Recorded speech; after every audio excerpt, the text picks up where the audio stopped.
right, not much to say. Sunday morning, exactly 9 o'clock on Sunday. I think it's the 27th or 25th, 24th, something. The closest Sunday in early 20s of February. Temperature is going to be a nice 45 degrees today. Very excited. Here we go. Here's a Citco building. You don't have to worry, I'm not going to run the camera all 7 months out, just a little bit. So, got my orange vest on, or yellow vest. Very excited. Follow along, here we go.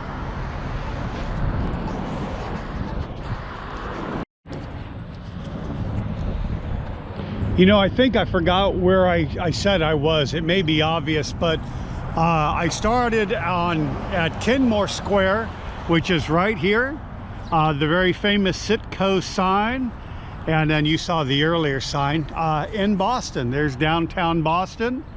Yesterday, Marvy and I went to the USS Constitution, and I got a jar of Atlantic Ocean water, which I plan to carry with us 3,500 miles, and then collect some Pacific Ocean water.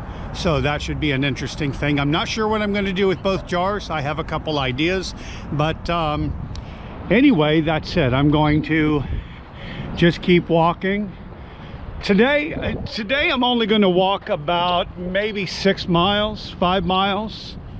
Slow and steady wins the race. And just breaking in my new shoes. And then tomorrow we'll probably do either a little bit less or a little bit more, depending on how I feel. I think Wednesday and Thursday they're calling for like 35 or 40 degree temperatures and rain. So I may call a couple rain days and catch up on my video editing and things like that, and start again strong on Friday. It depends.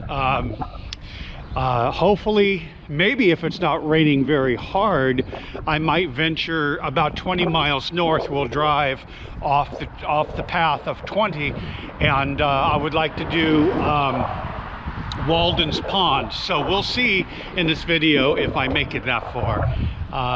Okay, so that's it for today, unless I see something interesting, which I probably will.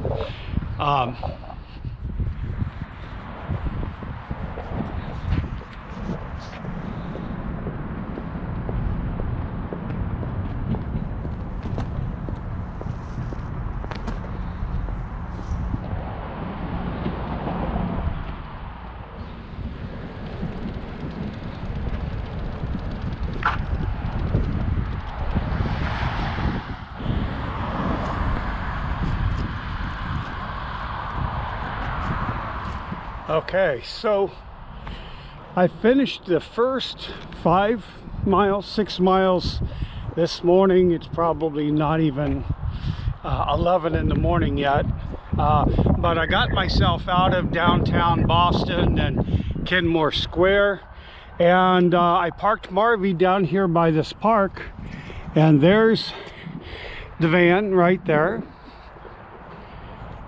I've had a little bit of a hip soreness, but that worked itself out. Feet are doing fine. Everything's going good. So I may call it quits today. Take it very easy. We're going to hit Planet Fitness, and I've got to do some video work. Maybe we'll hit a Starbucks and start again tomorrow.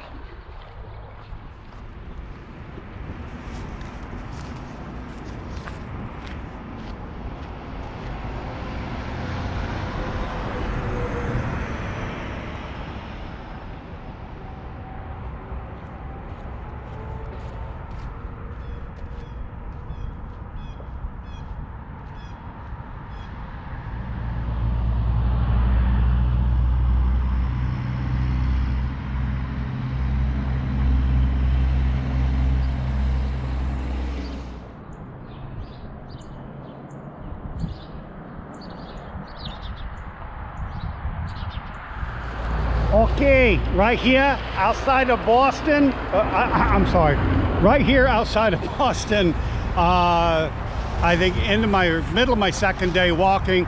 This is going to be one of the more challenges that I may face. I got to get across that.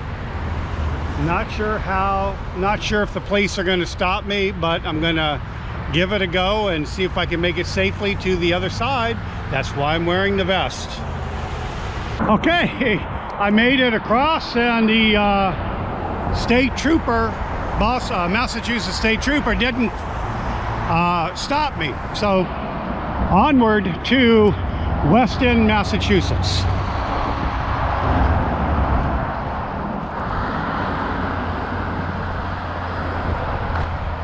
So this is the Boston Post Road, or Highway 20, early in the morning, probably only about 15 or 20 miles outside of Boston, so a lot of commuter traffic.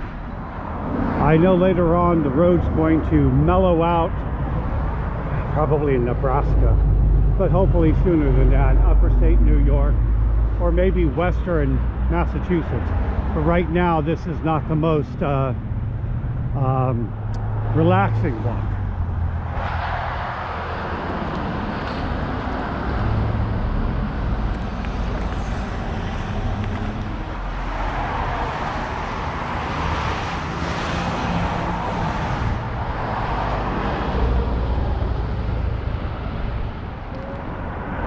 Okay, so one of the questions people have asked in van life is, well, where do you get your water? And I think back east and maybe in the south, there's water kiosks everywhere. Walmart has them, and you just, take your water thing and fill it up for 20 cents, 15 cents, 35 cents a gallon.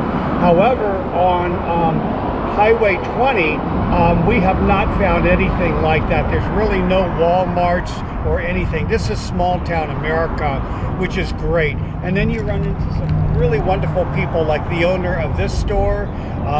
Marvy had driven ahead of me earlier today and was in here having a cup of coffee when I arrived by foot. And so I asked him if he had any water, and he was happy to take us and fill this up. So for all you van people out there, there's always water. If you're polite, respectful, maybe buy coffee at a place, they're more than happy most of the time to help you out, okay? That's my story on water.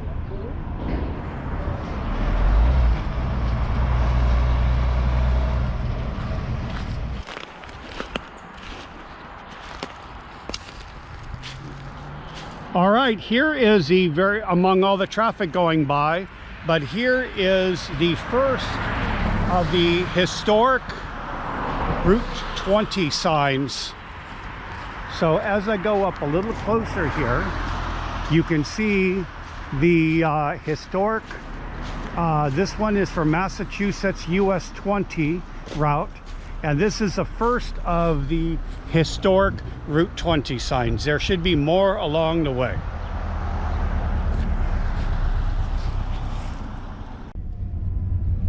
Okay, so Walden Pond acts across Route 126, bathrooms, Lot A, everything closes at 5:30. Well, all vehicles must display. All right, well, we'll go here, because there is a place to put your permit.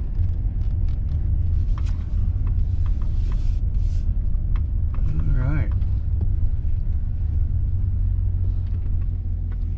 Ready to go? Ready to go, Jackson? What about a mouse? Can you get the mouse? Jackson, can you get... Henry David Thoreau. In real life, his complexion was a little bit better. But we're over here at Walden's Pond. Actually, we're across the street from Walden's Pond. But behind us, we'll take a look, is a replica of the little cabin that he had built. Probably not exactly like he built. I imagine his was a lot more rustic. But this will give you the idea of the size and the dimensions of the cabin that he lived in for about 2 years. So let's take a look.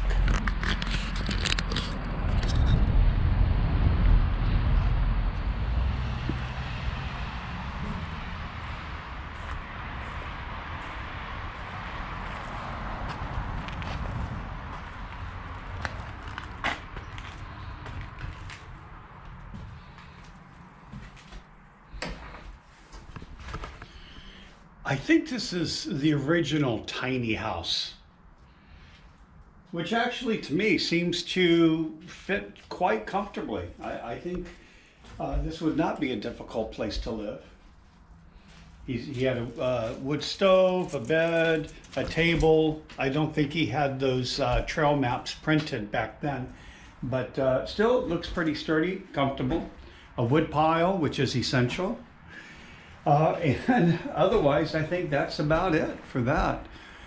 Let's walk around a bit and then take a look at the lake and actually his original cabin site.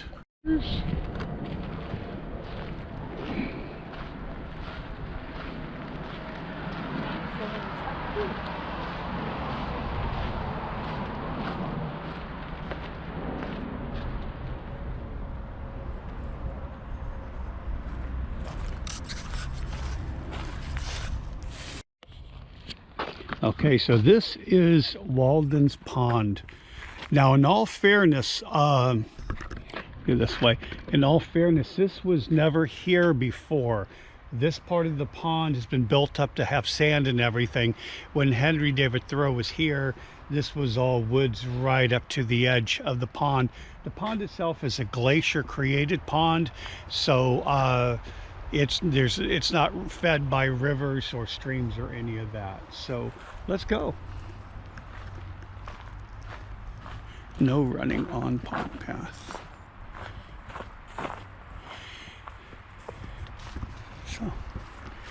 So anyway,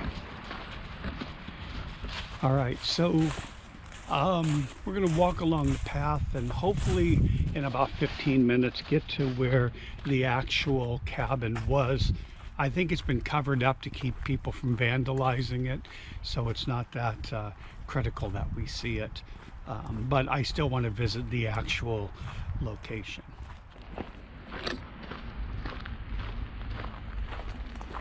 Stop for a second.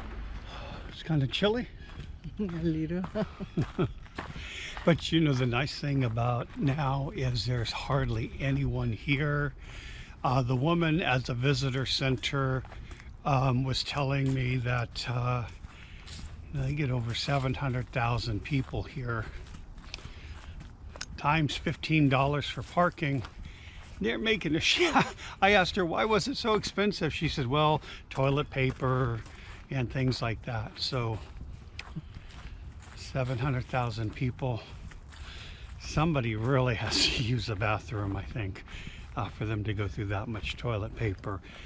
It's really beautiful despite the cool temperature. Actually, I like the cool temperature a lot. Yeah, here, stop here for a second. You can see what's left of the ice on the lake here. Almost freezing.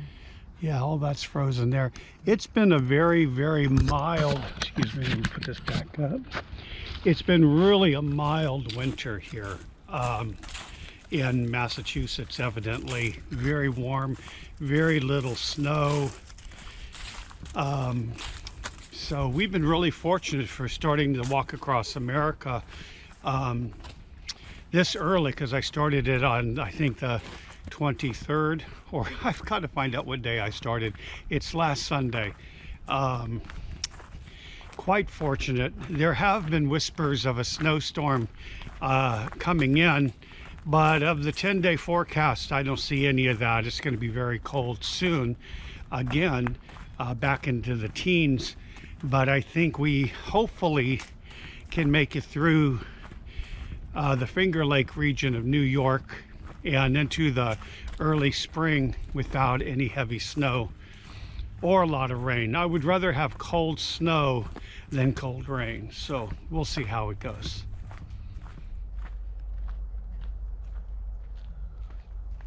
Okay, I think the cabin's not too far away. All right, as we come up from the lake, this was his view of the lake from here.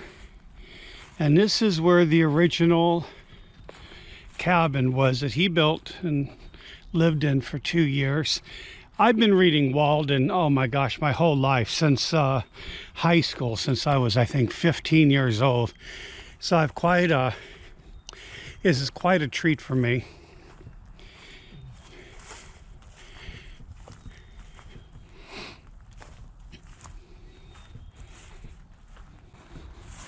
All right, and his famous quote, one of them, "I went to the woods because I wish to live deliberately, to front only the essential facts of life, and see if I could not learn what it had to teach, and not, when I came to die, discover that I had not lived."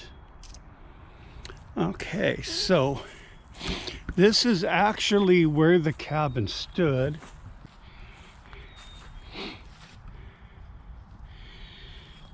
So,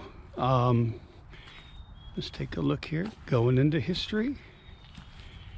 Beneath these stones lies the chimney foundation of Thoreau's cabin, where he lived 1845 through 1847.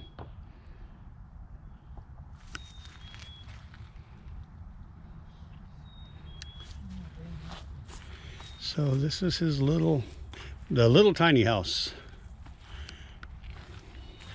And these are his footprints. Maybe not. Maybe not.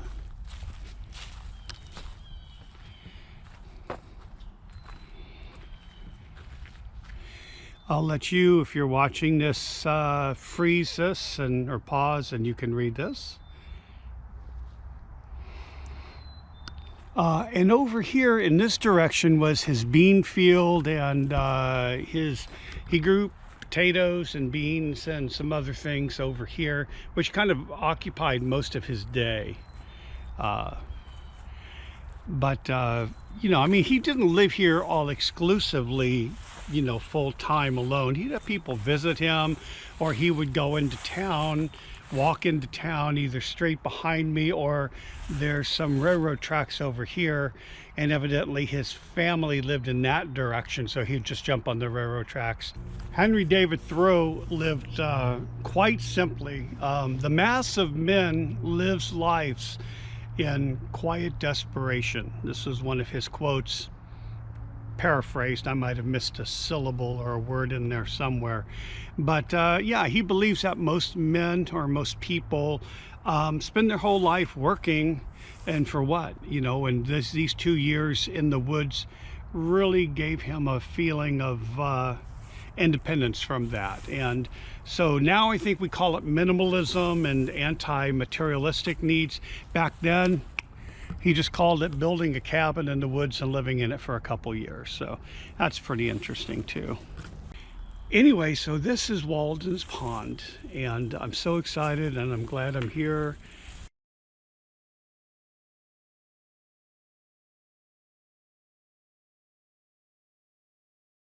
Rob Sharp, a man that loves mystery and travel, found himself on Main Street in Marlboro this past week. Why, you might ask? He is walking across America. Both his dog Jackson and supportive wife are also joining him on his adventure. My name is Rob Sharp. I'm 62 years old, and I've been living for the last 5 years in Mexico. When I was younger, I used to be a big mountain climber, whitewater kayaker, and adventurer. I settled down and had a family, and then while we were in Mexico, I came up with this idea that both my wife and I could do together, and that would be walking across America. In the 80s, I traveled in a van, and I was, again, a rock climber and a kayaker and adventurer. I've gone across on motorcycle trips, 10,000-mile solo motorcycle trips.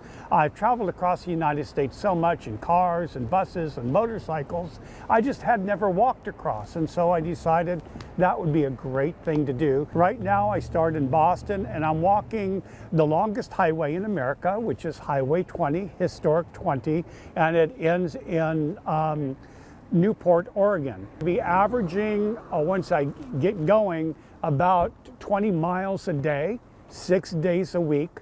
Divide that into 3,500 miles, and it will take me about 6.84 months to do. Although this trip is about traveling, there is a more powerful reason behind Rob's motivation for his cross-country journey.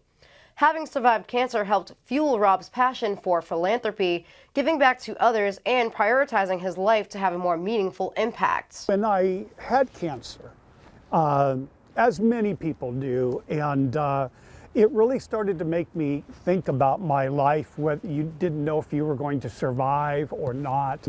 And it really made me think about what was important in my life.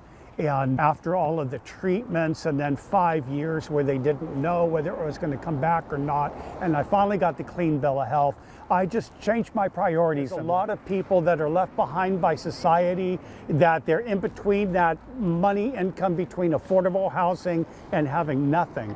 And so I chose a nonprofit organization called Homes on Wheels Alliance, and they're at homesonwheelsalliance.org. And what they do is they provide vans, minivans, converted school buses that they convert with a host of volunteers, making them with carpenters, electricians, and solar experts to make them livable for people. I'm Brittany Baldessari in Marlboro, WMCT News.